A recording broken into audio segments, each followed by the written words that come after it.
Alright guys, Love Island. This is going to be a major Love Island Jumbo related video because a lot is going on in the Love Island stratosphere. So before we continue this video, if you have not, collect a drink, some tea, a snack, something. It's a Love Island Jumbo related video. So go and grab something and come back because we have a lot of different topics to get into. Hey guys, it's Murad Morali. Hope you guys are all doing well today. Back at it again with another video. If you have not subscribed, click that button. It's daily and consistent content. And let's get straight into this video, guys. Daily and consistent. Daily and consistent content. Now, we have a lot to get into. Just different topics, different things that are going on, and we're gonna just get into them one by one. We do have Faye from Love Island this year, who not this year, sorry, last year, time flies, who has released a picture where she is looking unrecognizable, as the papers say, and she does look a little bit different. Now, you can see that there is a difference in terms of her lips, in terms of, her eyebrows perhaps, but I don't think she actually looks that bad before, and I think she looks fine now. Just the color of the lip lining is what people didn't really like, including me, and I think the eyebrows look better, but of course that has sent a lot of shockwaves around, not shockwaves, I'm being so shady, but it's just confused a lot of people. Okay, that's even more worse. I don't know, let's just say it's just done something. But Molly May is causing more friction because she was seen for her tan company posting a particular ad for, hiring somebody to have a graduate degree, but you're charging £16,000 a year. So £16,000 a year is the starting salary for somebody who's got a bachelor's degree. It's pretty pathetic, guys, and something that she shouldn't be charging, considering that she is a multi-millionaire and quite wealthy, to be honest with you. So that has bothered people the wrong way. Do I think something's gonna happen to her? No, I don't. Do I think she's going to be cancelled? No, I don't. People that scream cancellation culture irritate me. You can critique somebody, hold them accountable, critique what they're saying without the incessant need of cancellation culture. I find it to be so frustrating. She has got some pretty big news for her as well. She is now a multimillionaire because she just signed a huge deal with Beauty Works and has renewed with them until 2022. So that is going to be pretty big as well for her, and it clearly shows to you that, especially when it comes to the white girl content creators, it's a different rule for them. They're regardless of being critiqued, and she's spent wide span amount of critique, she's not going to go anywhere. Things are not going to, restrict her. Nothing bad's going to happen to her. And it's congratulations on order, because it's a pretty big deal to have a multi-millionaire new offer on your table, and definitely being the richest Love Islander 110%. But at the same time, again, that has caused friction with that new issue. You're out here earning God knows how much money, but you're charging 16k for a bachelor's degree, a starting salary. It's a bit mad. Bit mad indeed. Well, everybody is mentioning Molly May, talking about her, including Gregory. Gregory is speaking. I feel like the only relevance of Gregory is when he's speaking about a different Love Islander. Like, nobody actually wants to know about you specifically as a person. And I don't mean that in a very negative way. I honestly, genuinely don't mean that, because I don't have any hatred for this man, because who honestly cares? Season 5 was ages ago. But what I mean by this is that there isn't a factor where somebody wants to know what Gregory is doing. What is Gregory doing today? What is Gregory doing next week? Yes, you might have a minute amount of people who may be interested in you, but it's more so about the girls of Love Island that everybody likes more than the guys, to be honest with you. But he has mentioned the Molly May stuff, somewhat shading her, but basically saying that, people know me because of the show. I have my other passions. I do rugby, I do this, that, XYZ, but people know who I am because of Love Island. And again, I do agree with what Gregory is saying. I feel like he is somewhat shading her. It's just kind of opened a conversation, but people are just talking about her. Amber is another girl who has returned to YouTube for a while, mentioned the 24 hours comment and talks about the fact that, she doesn't try to say it in a malicious way because she doesn't want to pile on the Molly May stuff. I believe that we all have the same 24 hours, and the short answer is no.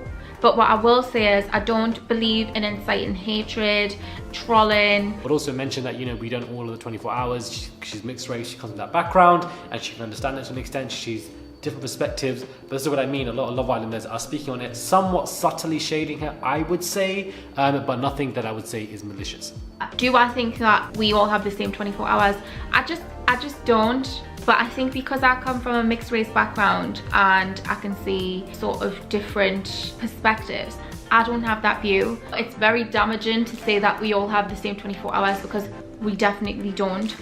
Speaking of Amber, it seems that she is dating somebody, and the way that they have dropped this guy over all the papers as some kind of ex-criminal, I feel like the race baiting is ridiculous when it comes to the articles of any mixed race black man, brown man, when it comes to this stuff. And as a brown man myself, you just have to be a little more careful with how you report on stuff like this. And talking about how he's an ex-criminal, yes, he may have done some criminal stuff in his past, perhaps he's changed, perhaps he's not, I don't know. But of course, Amber relinking with him has spread wildfire on the papers, and she doesn't like it. She put a tweet out, I think, about how people are obsessed with her. She finds it a little bit frustrating and just annoying that it's come to this the point that, the race baiting. I feel like there's a lot of it, especially the Sun and the Daily Mail, but I'm not really surprised, to be honest with you, when it comes to these white organizations. We also have Siannise, who has moved out of her house with Luke T. She's left that place and she's showcasing a new place on her socials. So that in itself clearly shows that, of course, the girl is clearly done with Luke T, moved out, because although it was confirmed in papers, a lot of people were not buying it because they themselves did not confirm it. But of course, it has been confirmed. She's moved out, she's living on her own, doing her own thing. And I think that, if she markets herself well, Siannise could be one of the biggest girls from Love Island, because she's good friends with some of the US girls like Kiki Palmer with those connections. Allegedly, she signed a Skims deal. Now, I tweeted about this and went viral. I didn't expect my tweet to go viral on the Siannise thing. I was thinking, okay, why is everybody retweeting this? The Sun was the source. The Sun is a bit, icky with their sources, so apparently it might even not even be true.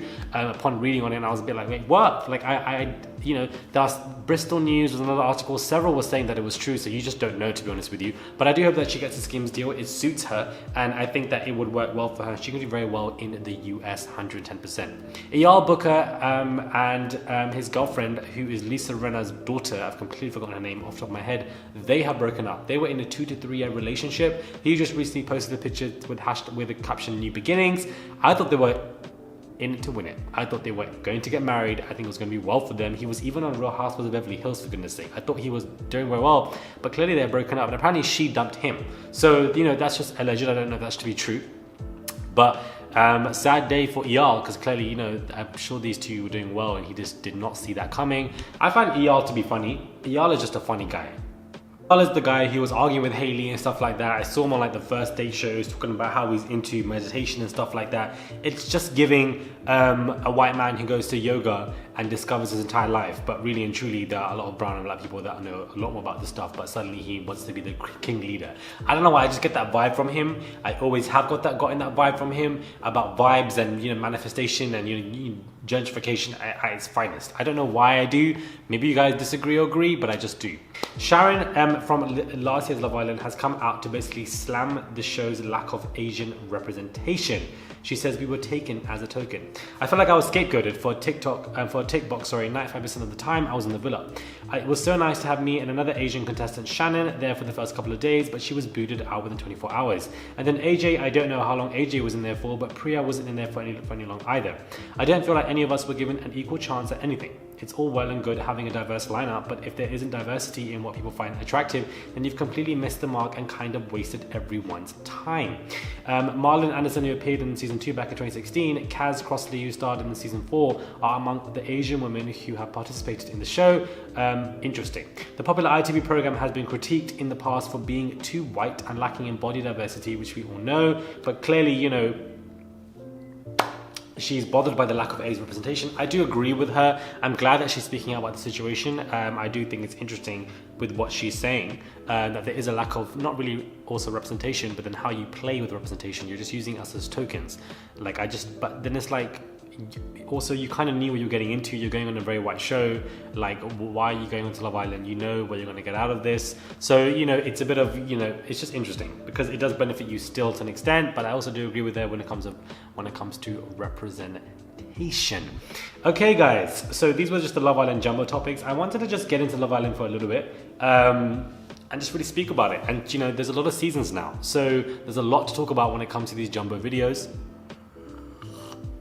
There's a lot for us to discuss and talk about when it comes to everything Love Island, because we're getting another season this year. They've opened the applications already and they want people to come through. It's just going to be another season of Love Island, but I feel like as the seasons progress, it has become quite manufactured, and I don't know. I just don't think we're ever going to get another season 5 ever again, or season 3.